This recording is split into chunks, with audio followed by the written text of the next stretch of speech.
Let's try it again. We are live. We're live. We're live again. It was so funny that echo. It was repeating the title of our show over and over. I don't know if you noticed that. Well, I have 2 ears, and both of them work. That's news to me. So here, let's start it again. Mother and Son Making Sense Out of Nonsense, episode 7. Let's try it again. Cut to take 2. This show is meant to be inspiring, inspirational, educational, maybe, and definitely entertaining, if you know what I mean. And blah, blah, blah, blah, blah, and plus more. Plus and more. Yes. And if you like it, subscribe. And if you don't like it, subscribe. And don't leave a comment, because I'm not going to listen to her. And don't listen to like and subscribe and leave a comment and don't subscribe. Yeah, please don't. Please don't subscribe. Please don't subscribe. Well, we're on episode 7, and do you have anything off the top of your head about what happened in the week? Anything that insights, anything that shifted your energy? Yeah, I do, and I'll try to make it brief. How about scratching off trying and just making it brief? Thanks, Mom. It was a good idea. Great idea. Here it is. Now, I really, really hate to say this because I know that other people might be listening. So not only does it hurt to say to you, but it hurts to say for anyone else watching. But I may have been more invested in my stories than I thought I was. And you were right about all the stories. What? And you heard me, and please don't make me repeat it. So here's the deal now, moving forward. It's present moment. The past is done. Even 5 seconds ago, the past is done. And pulling myself back, story, pulling myself back, story, pulling myself back. And to generalize, the stories don't feel good. So if I'm all in a tizzy or in a funk or anxious and worried, I'm probably in a story and I'm probably not present. So probably. As the kids say, I said what I said. Oh. Probably just to leave space for who maybe not. I don't know. Can't say for sure. But that's the new thing, and this is very fresh, and it's nothing I didn't know mentally. It's just I have a it feels like a freshly hired bodyguard with the stories. Someone who's a little bit more on the job, on the ball, ready to do their job, fresh. So you're alert to the stories, and this is really it's crazy how you brought up the story thing, because I actually have a prop that talks about stories. And but before I go, well, let me just start with the prop. And oops, I almost fell. Careful now. Let me take it out of the bag. It's in the bag just for drama. Oh, I thought the prop was a trash can. Well, see, that's why I have a son, but he's not too bright. Thanks, Mom. That's 2 for today. And we're 4 minutes in. And I am someone's mother. It's not his fault.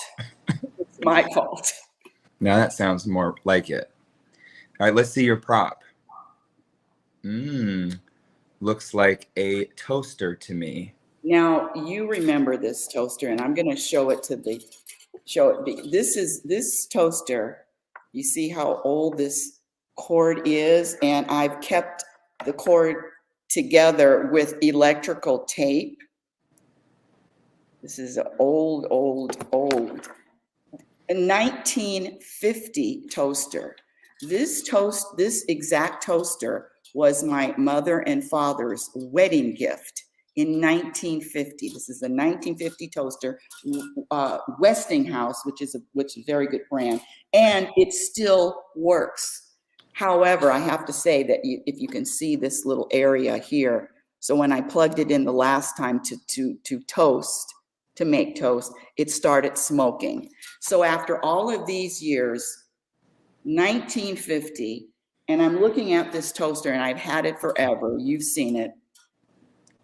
You see the story behind it? The story is it's my parents' wedding anniversary. It still works. It's the only thing I have with both of my parents that are left. It's the only thing I have left. Because something fell off of it, the plastic fell off of it. And I said, I'm going to throw this out. I've had it forever. I'm throwing it out. What am I going to do? Add another cord to it? Repair it? Because I actually had somebody to look at it, and yeah, we just have to add a new cord. What am I doing? I'm basing all of my decisions on a story, a deep-seated sentimental story. Mother, father, 1950, still works, wedding present, the only thing I have left of them. Those stories are the problems, right? Stories are the problems right off the bat.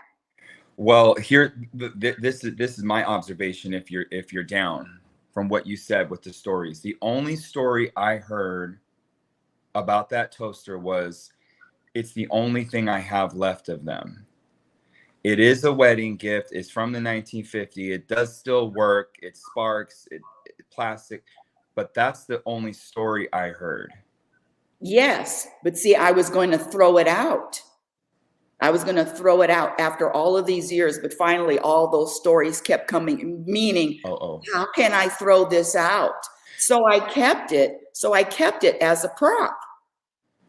I kept it as a prop to explain how deep these stories go, even with the toaster, because now I'll throw it out, and then all of those stories come back into my head. So, okay, wait. So now I'm getting two stories. One story of why you need to keep the toaster, and then the other story of what, yes, why you're keeping it, and then why you're not throwing it out. So what are those stories? I mean, you don't have to share those stories, but I think there's stories around that. But that's what I'm saying. All of the stories around me throwing it out, and why I shouldn't throw it out, and why I'm sentimental about throwing it out, and why I'm sentimental about not throwing it out. All of it just winding up, and then I said I could use it as a prop to tell a story about the stories. I love that so much. I love that. I wasn't expecting that, and I've seen that toaster my entire life. That damn toaster. And not only have I seen the toaster, I've seen it toast bread. And you never liked the toaster. You always wanted a new toaster. And I tried to explain to you the value, the meaning behind this toaster. But anyway, that's what I wanted to share with that, and moving on. But one of the things I also wanted to say, do you know Byron Katie? I think I asked you this before, Byron Katie. You did, yes. And anyway, so her whole teaching it's called the work, WORK. And I contend that the work is the awareness. But one of the things that she talks about is these stories that we all have. And so she encourages anyone to ask yourself these 4 questions. Do you remember this? Probably. The first question is it true? So whatever story do I have in my head, is it true? The second question is, can you absolutely know that it's true? And then the third question is, how do you react? What happens when you believe that thought, when you believe that that's true? And the last question is, who would you be without that thought? Those are really great questions. I'll take a picture of it and send it to you. Yeah, I really like those questions. I mean, that is, without me putting it to words, that is what's going on in me today. With the, wait, hold on, is this a story? Do I, and then, yeah, no, it's true. Me fighting it, that part of me that's fighting it says it's true. Wait, do I know it to be true? How do I react? That's a big one, because how do I act if I know it's true? Because that's maybe my biggest red flag, is if I'm acting, like I said, anxious, freaked out, sad, worried, sitting here in my apartment. I'm assuming she's getting something important. No, I was just taking a break. I was actually tired of listening to you, but keep going. Well, I love your honesty. Do And you? no, I do. I like the honesty wrapped in humor. I'm almost done. And then Speaking of honesty, no, speaking of honesty, no, I'll wait a jump minute. back in when you're ready. Just because you hit something really important, I didn't want to forget it. Yes, please. And it is about honesty. One of the things that I wrote this down. So it's about telling myself the truth and not having to tell someone else the truth. So every time I tell the truth, I'm misunderstood and I'm judged on that misunderstanding. Every time you tell the truth? So meaning that if I'm out in the public and I say something that I know is going to be controversial, I know it's not going to be peaceful, whatever I say, in meaning maybe I talk about something political. And so I know that that's not going to be a peaceful topic. But my point is to always tell myself the truth and to know that I'm not. So say, what are you? Are you an environmentalist? Do you recycle? And if I say no, if I'm in a room of environmentalists, recyclers, and if I say no, that's going to have a big problem. That's going to be a big problem. But if I say yes, I recycle too, even though I don't. 1 second.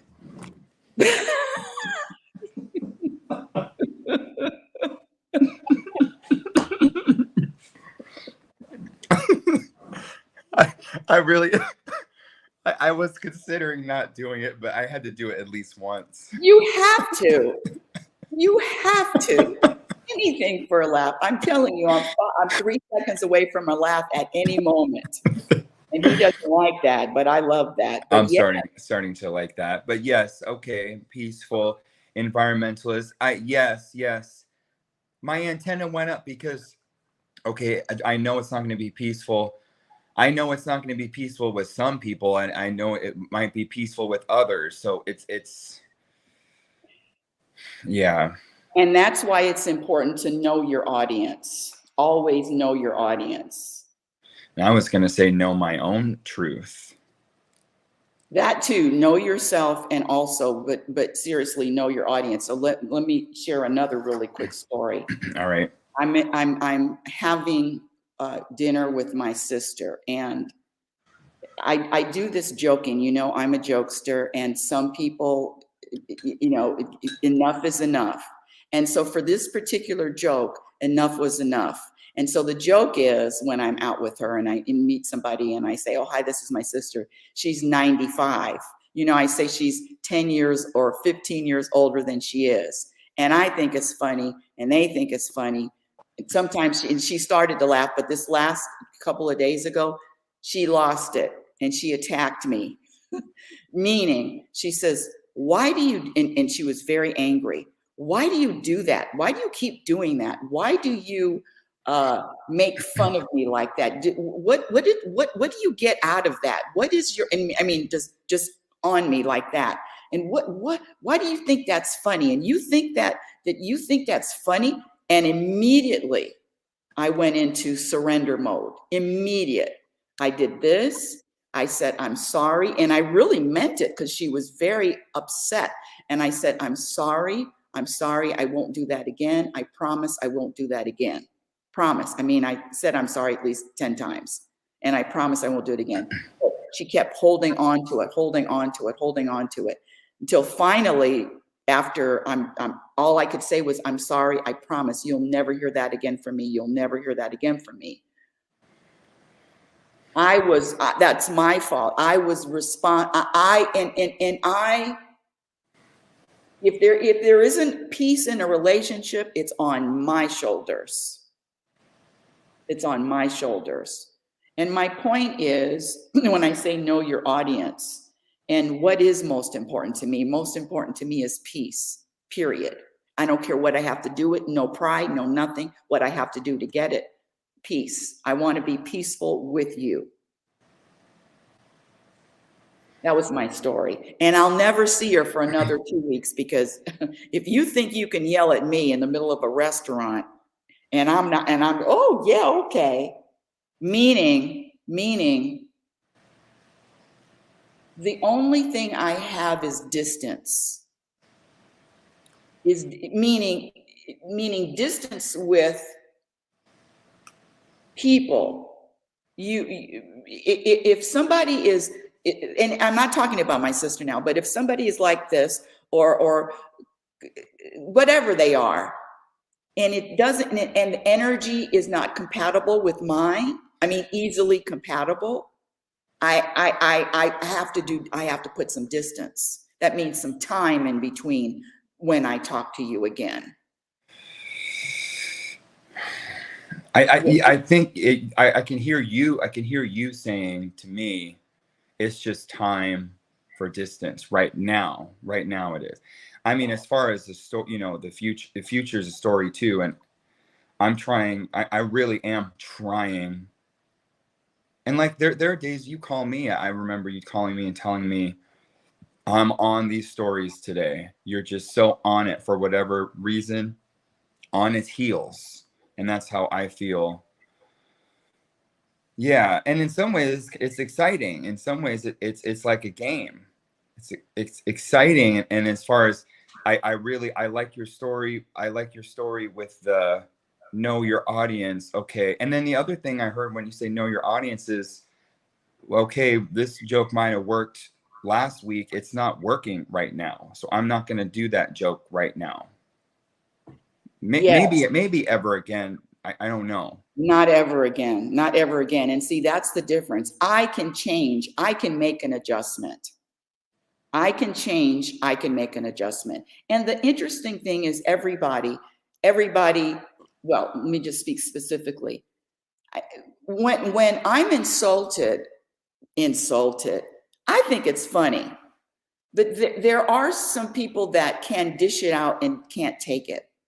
I mean, she said to me, why do you always look like you're homeless? Now I'm laughing. Right. Yes, I want to stray away from her and get to you. Okay. Yes. So on me is, I love when people make fun of me, but everybody isn't like that. And now that I really know, and when I plug it in, if I'm responsible for peace, then it's on me. And thank you for the check. I appreciate that. Yeah. Well, I was in two car moments, very minor, but me and the other driver didn't see eye to eye. And it happened twice in one day. And I'm going off of the peace in the relationship starts with me. And in the moment, I thought this person is wrong and I'm going to make them feel bad. One of them by honking, the other one by a gesture. And a gesture? Yes, a very clear, well, I don't even know if they saw it, but I definitely gave it to them. You gave them the finger? Well, I did. Well, it just came out. That's the only really time I ever do that. It's so old school. It's so dumb to do that. But as they were driving off, they gave me a weird look. Oh, that was unbelievable. Unbelievable. Unbelievable. What? How dare they? So they gave you a weird look. Well, they drove by me very slow and purposely looked at me because I was holding them up because I was taking my time parking. They looked at you? The show is now over. Anyways, my point is peace starts with me. End of the story. I wasn't peaceful. They're gonna do whatever they're gonna do. And the other thing too is me holding on to it like they are wrong and I'm right. That's not peaceful either. And that's the other last thing I wanted to say was it's just the stories of rights and wrongs is such an easy one for me to go to. That's not right. Because you said with the toaster, you said I shouldn't, and to me that's such a clear word of something going on in me that I'm doing rights and wrongs. I shouldn't have said that. They shouldn't have done that. I shouldn't get rid of that. All of that. It's just me thinking rights and wrongs. And I don't use that word should. I never use it, but I was thinking, should I get rid of it? Should I? So yeah, all of those stories. Yeah. And let me share another really quick story, which talk about backfire. So yesterday I'm on the phone with customer service. And what am I doing? I'm updating my address. And I get this young woman on the phone. And so I said, yeah, I need to update my address. Okay. And then so she was writing and she says, got it. And then what's your birthday? Got it. She would say, after everything I said, she'd say, got it. What's your zip code? Oh, got it. Then after about 8 got it's, I said, do you realize that you've given me 8 got it's already? She didn't laugh either. She didn't think that was funny at all. And in fact, the energy changed. And then well, it wasn't a joke, was it? No, it wasn't. It was, to be honest, which I am, a little mean-spirited. I mean, what's with the got it after everything I say? Got it. I mean, it's worse than right. Got it. Got it. Got it. Got it. Got it. Got it. Got it. Got it. And then I thought you were gonna say, sweetie, I do get it. Well, at the end of the conversation, she asked me, which is the same program question, is there anything that you would need help with? Anything else you need help with? I said, no, I got it. Now, that's funny. Now, that is funny. I thought it was funny too. Wow, that is funny. And she said at the end, and I said, got it. But see, that humor. You cursed that poor girl. She's never going to be able to say got it anymore without thinking of you. Well, is that her lucky day? Or maybe it is. Yeah, maybe she'll come up with a different catchphrase. Maybe that's just what she needed. Got it. Anyways, what were you saying? Nothing. That was just something that happened. But there was a pea under the mattress and you already hit it. Because I wasn't trying to be funny. My point was, my true agenda was stop saying got it because that's annoying me. What the truth is, stop saying got it because that's annoying my ego. The truth is, stop saying got it. You're annoying my ego, but my ego isn't me. And it's just time to be annoyed. Thank you. And no, that's the cherry on the top, because it isn't because she's saying got it. And all of those years and decades of thinking, all of those years and decades of thinking that you were annoying me, it really wasn't true. I was just annoyed, and you happened to be very close by. Very close by. In fact, probably in the same house. Probably in the same room. Probably. Or even in the same house. Definitely in the same house. Right. Is that why you moved out? It's one of the reasons. When are you moving back? And that is the better question. Well, we'll see. I really hope that the universe doesn't have my path having us living together again, but if it does, I'll be open to that. Why not? It was the best time of your life. Well, I can say this. I did learn a lot. Yes. Oh, this is too easy.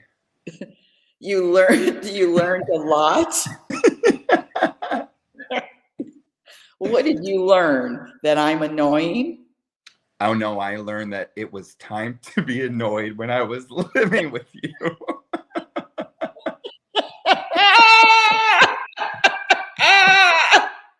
All 6 months? It was no. In all seriousness, it was one of the best, most enriching times of my life.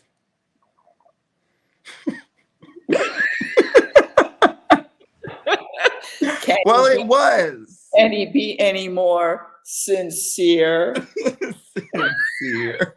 Sincere. It was. We'll see. I could see us doing a trip somewhere. What you mean, one way? One way and temporary.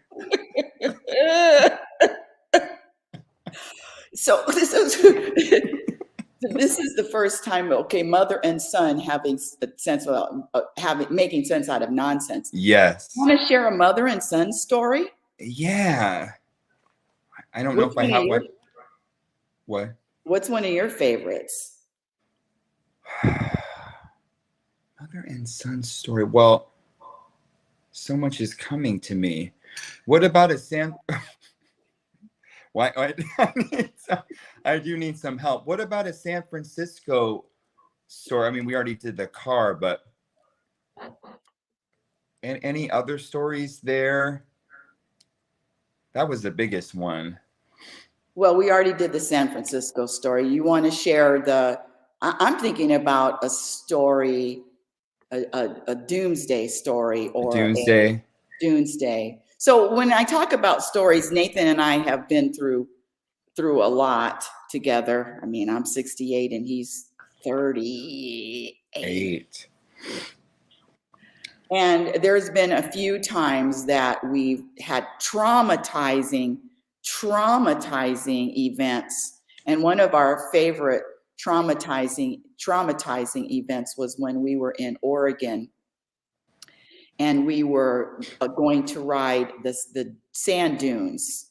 If you've never been to Oregon, the ocean area right off the coast, and you ride the sand dunes, it's beautiful. All you can see is sand, just like the Sahara Desert. All you can see is sand, mountains of sand everywhere.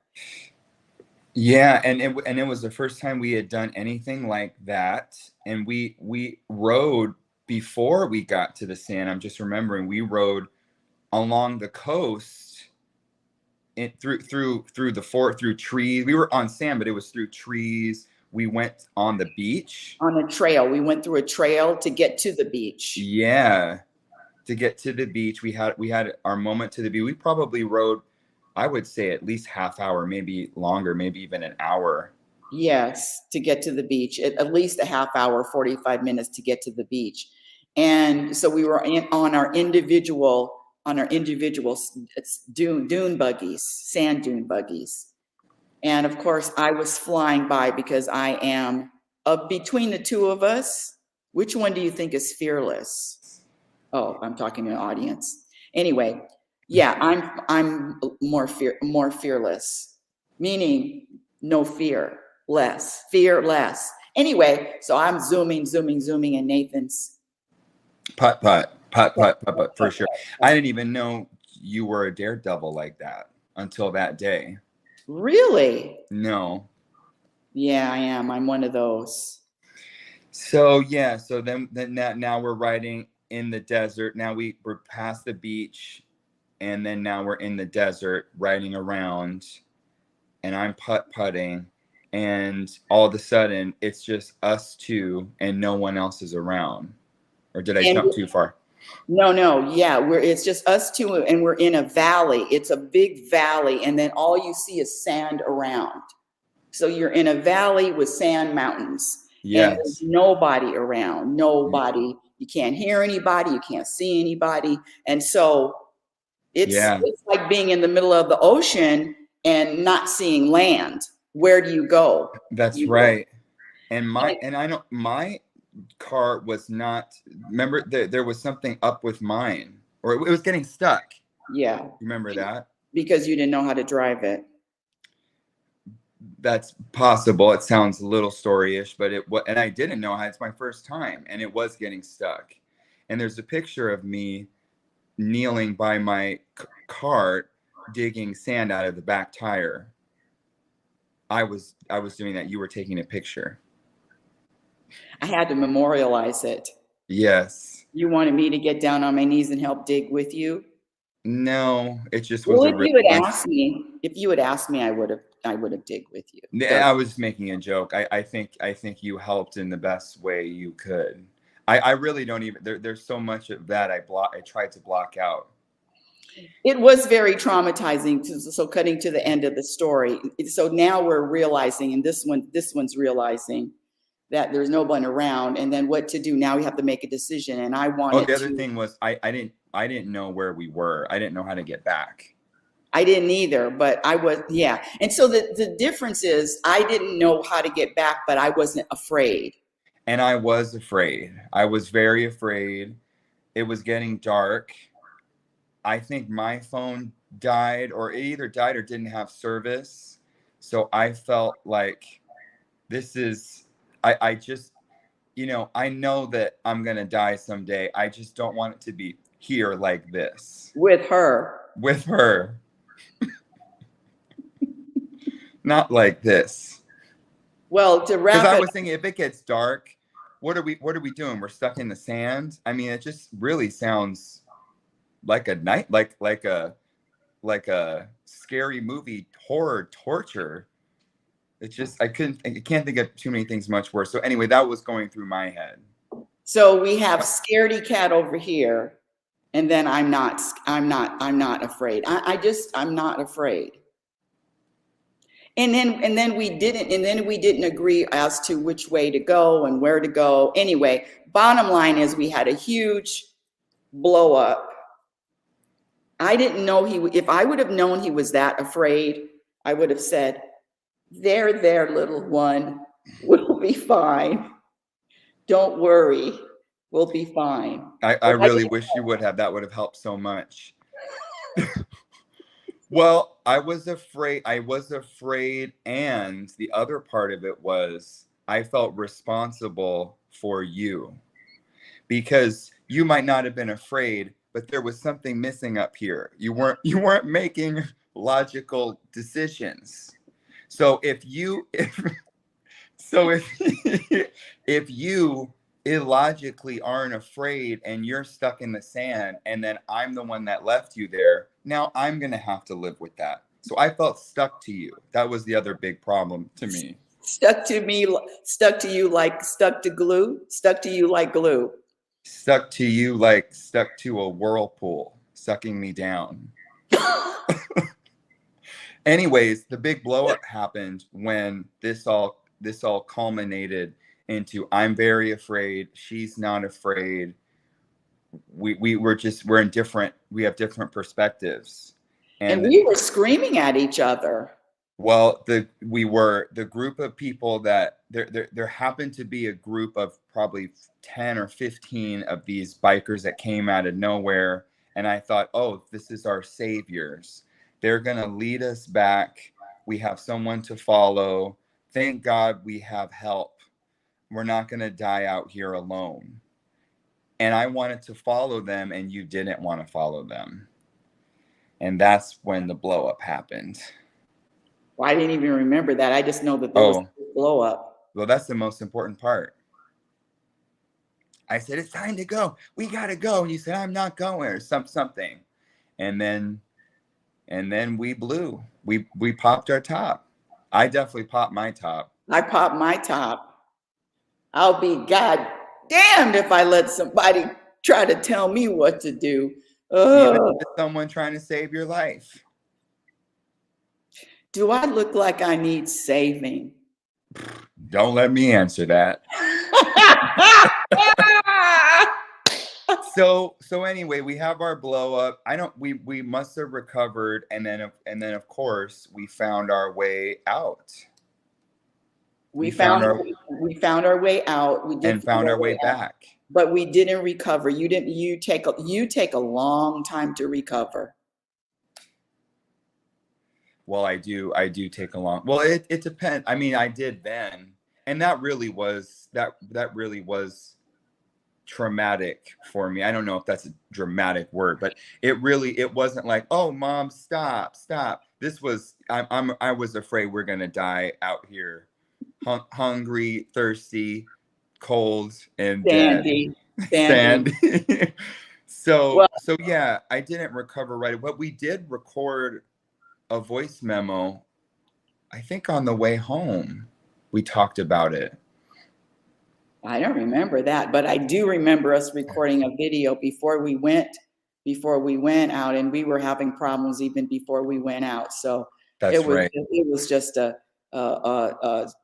shit parade ready to happen. and it was doomed before it began, and that's why we call it Dunes Day. Dunes Day, sand dunes, Dunes Day. Get it? Yes.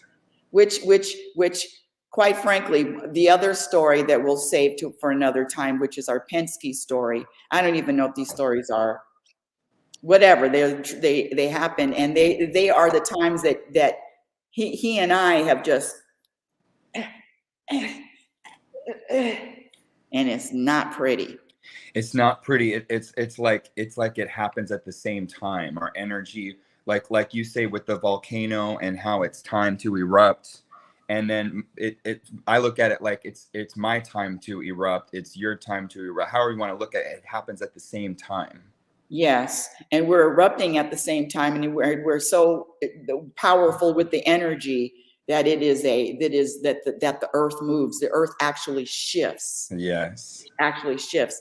And the interesting thing, I was joking when I said you take a long time to recover, because that was how many years ago? At least 4 years ago, Nathan.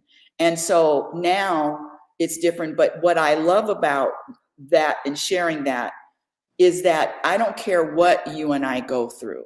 I don't care how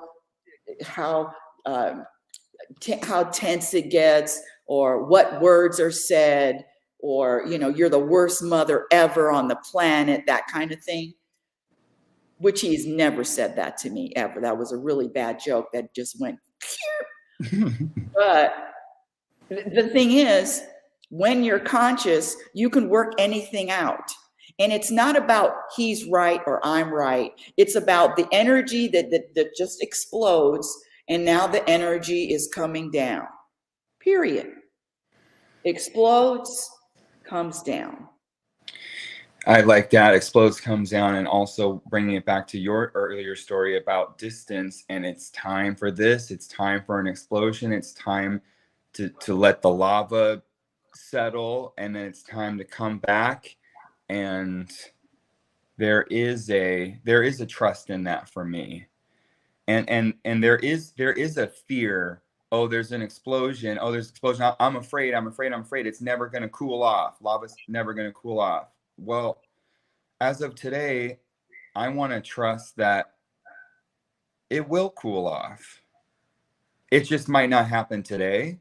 It might not happen right away. I just have to wait, really. We talk about waiting and being patient and trusting, and there's so much trust in just waiting. I really like that non-story of it's just time. It's time for the flower to bloom. It's time for the flower to lose its leaves or lose its petals, and then it comes back. So I think some of my fear comes from just control. I'm not in control of that time thing. That's really not me. And I don't have to be afraid that I'm not in control. I'm here now anyway, here right now anyway.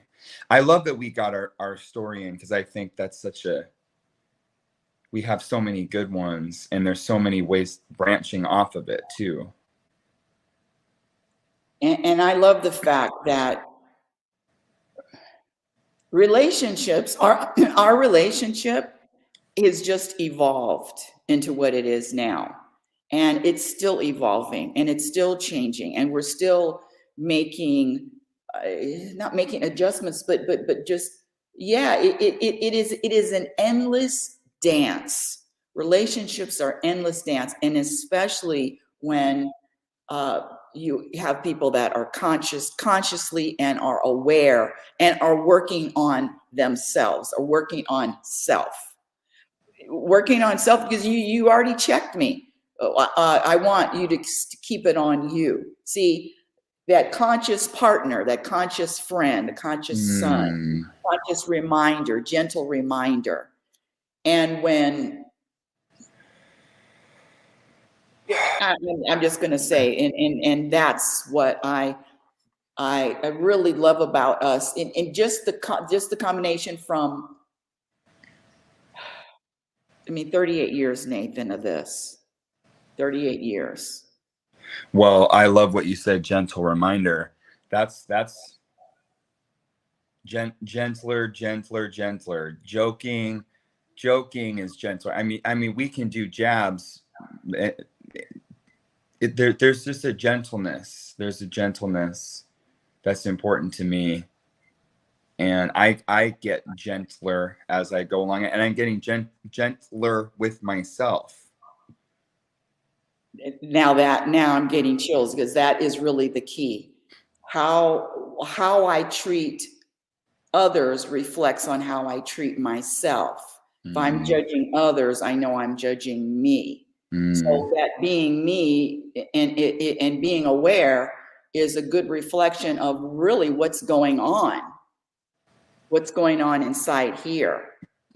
And the good news is, it's all good. Leave the stories out. How do I feel? I don't have a story. I'm just feeling. I'm leaving all the stories out. Well, I'm going to read this. It's a very short paragraph. I've read this book before. It's called The Four. Oh, I just dropped something. It's called The Four Agreements, and I've heard of The Four Agreements. Yeah, and it's got some good thing. I'm hearing it with new ears right now, and then I'll be ready to jump off. This is like 3 sentences long. In a few moments, he comprehended everything. He was very excited, and his heart was filled with peace. He could hardly wait to tell his people what he had discovered, but there were no words to explain it. He tried to tell the others, but they could not understand. They could see that he had changed, that something beautiful was radiating from his eyes and his voice. They noticed that he no longer had judgment about anyone or anything. He was no longer like anyone else. And it goes on and on a little bit. But I like this paragraph for me, and I just read this today. Of this epiphany moment of I'm excited. There's something different in me. I want to tell other people, but it's not something to be understood by other people. It's something in me. I no longer judge anything or anyone. I would love to no longer judge anything or anyone. And according to what we talk about and what you talk about, the ego, I'm not judging anything or anyone. My ego is. So the stories is, no, that's not me. This is me. No, that's not me. This is me. So I'm just inspired today to just take that with me as really close, to keep it really, really close. How about this one? And then we can wrap it up. Okay. How about this? The universe is having an experience through me. This isn't my ego's experience. This is what the universe wants to experience. All of it.